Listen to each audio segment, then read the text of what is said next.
उज्ज्वला योजना को नहीं रही बड़ बेटे वीडियो को संपूर्ण देखंतु जहाँ फल आपण संपूर्ण बेटे पाई पारबे एवं वीडियो को लाइक सहित चैनल को सब्सक्राइब रखंतु जहाँ फल आपण एई महिला टेस्ट बेटे प्रतिदिन पाई पारबे।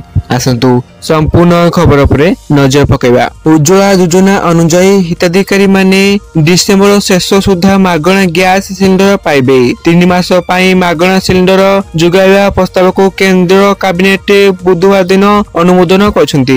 प्रधानमंत्री नरेंद्र मोदी अध्यक्षतार अनुष्ठित कैबिनेट बैठक में एही निष्पत्ति नियायछि। तेणु सूचना और प्रसारण मंत्री प्रकाश जावड़ेकर ए विषय सूचना दैछंती एवं जावड़ेकर कहछंती उज्ज्वला योजना अधीन गैस सिलिंडर नैथिबा 7.4 कोटी महिला को आहुरी 3टी सिलिंडर मागणे देवाको निष्पत्ति है। प्रत्येक मासरे समस्ते एक सिलिंडर आवश्यक करती नाही। एभଳି परिस्थिति प्रति मासरे गोटे सिलिंडर अनुसार डिसेंबर शेष पर्यंत मागणा 3टी सिलिंडर सुविधा वृद्धि कराइछि एवं 1 मई 2016 रे प्रधानमंत्री नरेंद्र मोदी द्वारा प्रधानमंत्री उज्ज्वला योजना आरंभ कराइथिला। एही योजना अधीन दारिद्र्य सीमारेखा बीपीएल तले रहुथिबा महिला रिहाती रे एलपीजी संजोग उपलब्ध कराइछि।